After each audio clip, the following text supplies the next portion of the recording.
you, why can't I forget you? You've been running on my running. Oke, teman-teman sekalian, di sini terlebih dahulu saya akan menjelaskan tentang sistem pencernaan manusia. Kita ketahui bahwa sistem pencernaan manusia itu adalah sistem yang membantu dalam mencerna makanan untuk menghasilkan energi bagi seluruh anggota tubuh. Makanan yang masuk ke dalam mulut akan melalui proses pencernaan yang digunakan untuk mengubah makanan tersebut menjadi energi dan pada akhirnya melewati proses pembuangan melalui anus yang dihasilkan berupa fases. Nah, dari itu proses perjalanan makanan dari mulut sampai ke proses pembuangan ini disebut dengan sistem pencernaan.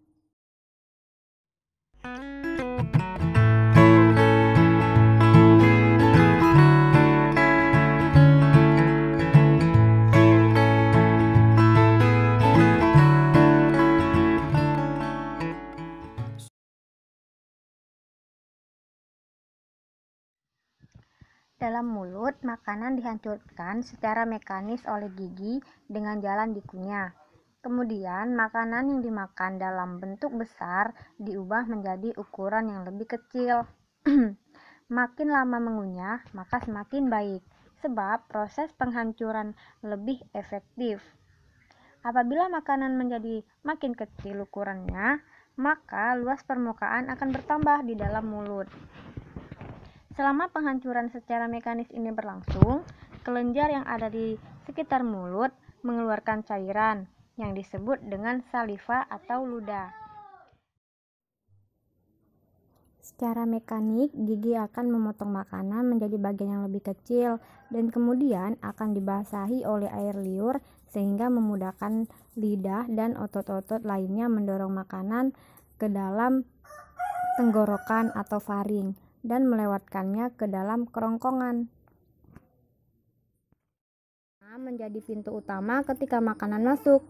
Mulut di sini berfungsi untuk mengunyah makanan menjadi lebih halus agar lebih mudah ditelan. Makanan melalui mulut akan mengalami proses pencernaan secara kimia dan mekanik. Organ yang membantu proses pencernaan yang dalam mulut seperti lidah, gigi, dan kelenjar air liur.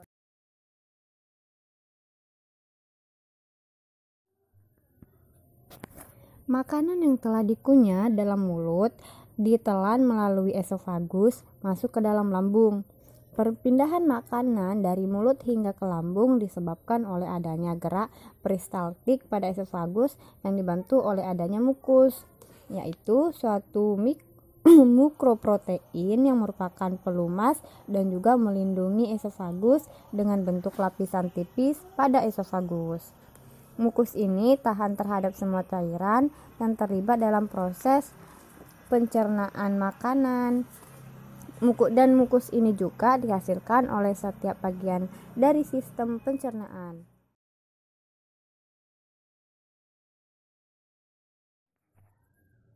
Nah, sekarang kita berlanjut ke sistem pencernaan yang terjadi di dalam lambung.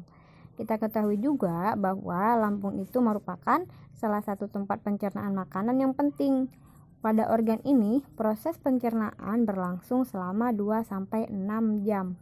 Lambung akan mencerna makanan secara kimiawi dan mekanik. Pencernaan kimiawi pada lambung dibantu oleh beberapa enzim dan protein, seperti enzim HCl. Enzim HCl ini berfungsi membunuh kuman, mengaktifkan enzim pepsin, dan di sini pepsin merupakan bentuk aktif dari pepsinogen. Kemudian merangsang gerak katup pada pilorus lambung di bagian ujung lambung yang menuju usus 12 jari. Kemudian enzim yang selanjutnya yaitu enzim pepsin. Enzim pepsin ini berfungsi memecah protein menjadi pepton. Kemudian ada enzim renin. Renin ini berfungsi mengumpalkan protein susu atau kasein dengan bantuan ion kalsium. Kemudian ada juga faktor intrinsik berupa protein berfungsi untuk menyerap vitamin B12. Pencernaan mekanik pada lambung berupa gerakan peristaltik yang memungkinkan makanan tercampur dengan getah lambung, HCl, pepsin, renin, mukosa, faktor intrinsik, dan gastrin, sehingga membentuk bubur yang disebut simi atau kim. Bubur ini akan dikeluarkan sedikit demi sedikit ke duodenum atau usus 12 jari melalui pilorus lambung atau ujung lambung yang menuju duodenum. Bubur simi atau kim yang memasuki duodenum akan mengalami proses pencernaan selanjutnya, yaitu ke dalam usus halus.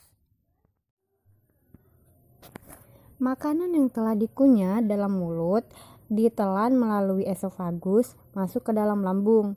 Perpindahan makanan dari mulut hingga ke lambung disebabkan oleh adanya gerak peristaltik pada esofagus yang dibantu oleh adanya mukus, yaitu suatu mukroprotein yang merupakan pelumas dan juga melindungi esofagus dengan bentuk lapisan tipis pada esofagus. Mukus ini tahan terhadap semua cairan yang terlibat dalam proses pencernaan makanan. Dan mukus ini juga dihasilkan oleh setiap bagian dari sistem pencernaan. Di dalam lambung terdapat cairan yang berfungsi terutama untuk pencernaan protein, yaitu pemecahan molekul protein dengan cara hidrolisis. Cairan lambung terdiri atas 99,4% air dan sisanya terdiri atas zat anorganik maupun zat organik. Zat anorganik yang ada dalam cairan lambung adalah HCl, NaCl, KCl, dan fosfat. Sedangkan zat organik yang terdapat dalam cairan tersebut ialah enzim peptin, renin, dan lipase. Dan juga cairan lambung dihasilkan oleh dua macam kelenjar yang mempunyai sel-sel sekresi yang disebut sel utama dan sel paritel. Nah, saya akan menjelaskan juga tentang zat anorganik yang di dalam lambung. Yang pertama itu adalah asam HCl. Asam HCl ini dihasilkan oleh sel-sel parital. Proses pembentukan asam HCl oleh sel parital diawali oleh reaksi pembentukan asam karbonat dan CO2 dan H2O dengan enzim karbonat anhidrase.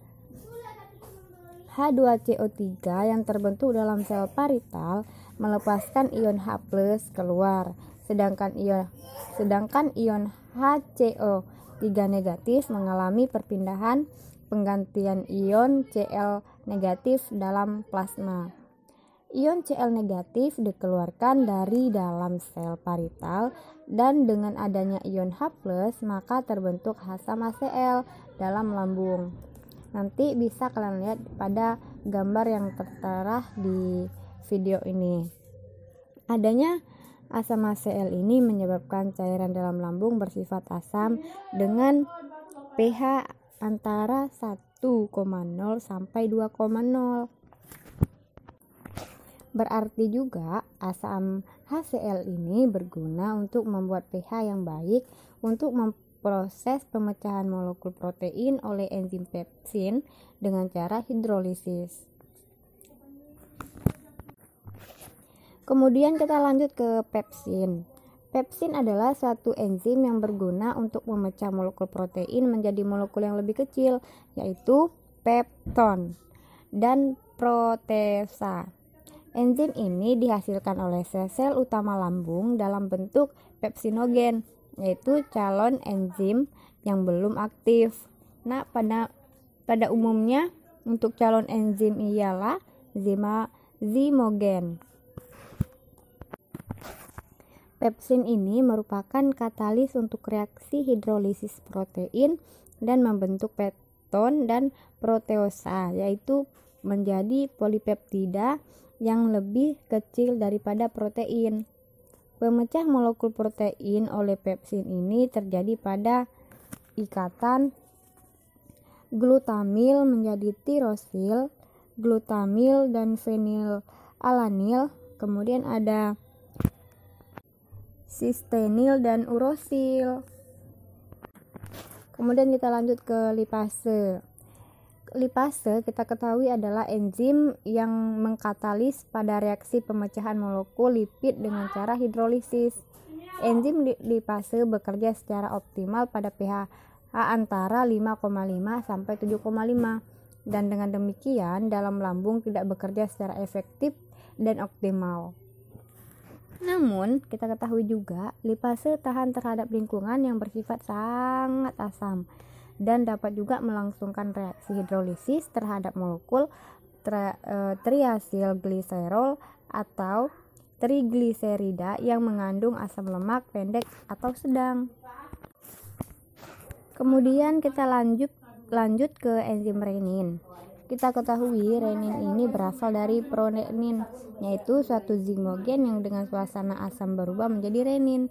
Renin sangat penting dalam pencernaan makanan pada bayi karena dapat mengubah kasein yang terdapat dalam susu menjadi prakasein dengan bantuan ion Ca+. Dengan proses pengubahan ini, maka protein susu yang sudah ada dalam lambung bayi tidak keluar terlalu cepat dan prakasein dapat dihidrolisis lebih lanjut dan digunakan sebagai makanan bayi. Dalam lambung orang dewasa tidak terdapat renin, hanya terdapat dalam lambung bayi. Kemudian kita masuk ke mukus atau lendir.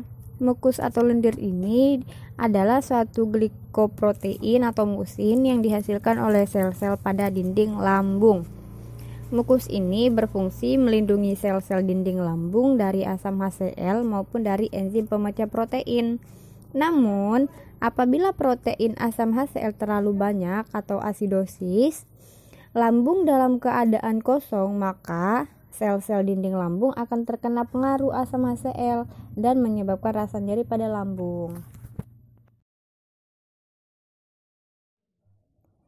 Nah, selanjutnya yaitu usus halus. Usus halus terdiri dari 3 bagian, yaitu duodenum atau 12 jari, jejunum, dan ileum. Pada usus halus terdapat muara dan saluran empedu dan pankreas yang menghasilkan zat dan enzim untuk membantu proses pencernaan.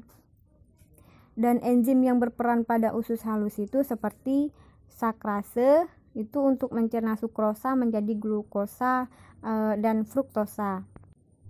Kemudian ada enzim maltase, dia ini untuk mencerna maltosa menjadi glukosa. Kemudian ada laktase, laktase ini fungsinya mencerna laktosa menjadi glukosa. Kemudian ada eripsinogen. Eripsinogen ini diaktifkan oleh interkinase menjadi erepsin, mengubah pepton menjadi asam amino. Selain sebagai tempat pencernaan zat gizi, usus halus atau ileum juga merupakan tempat penyerapan zat gizi, yaitu karbohidrat, protein, lemak, vitamin, dan mineral.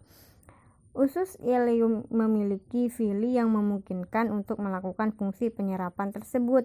Zat gizi yang sudah diserap oleh usus ini akan dialirkan oleh darah dan limfa ke seluruh tubuh.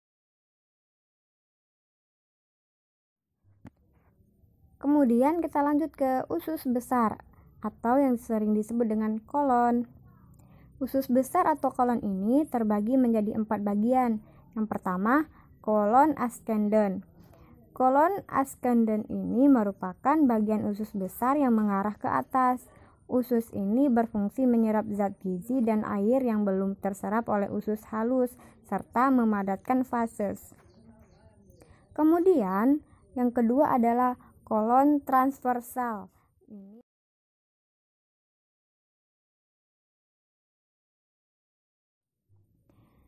Kemudian yaitu kolon sigmoid. Kolon sigmoid ini merupakan usus besar yang berbentuk S yang terletak di sebelah kolon descendens.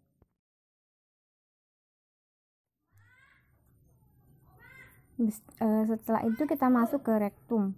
Rektum ini merupakan bagian terakhir dari usus besar yang berfungsi menyimpan fases hingga diekresikan atau dikeluarkan melalui anus.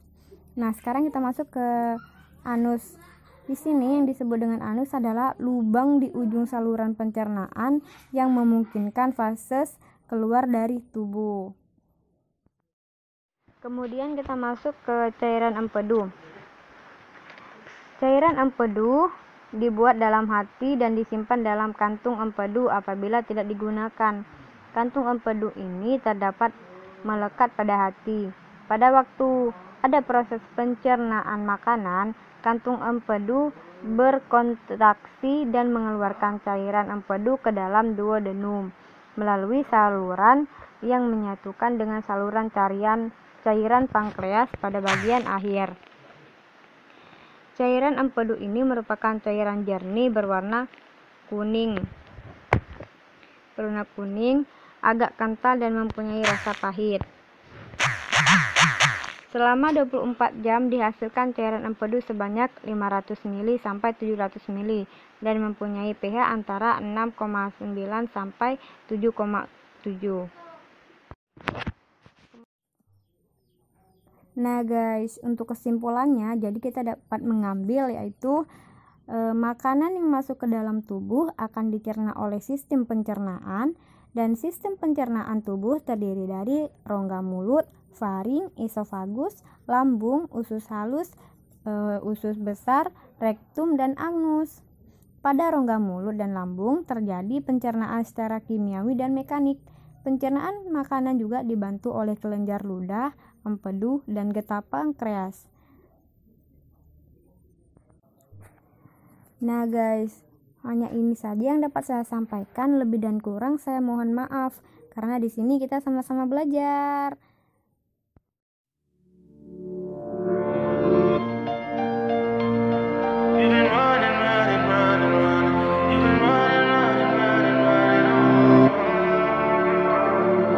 Ever since I met you, I cannot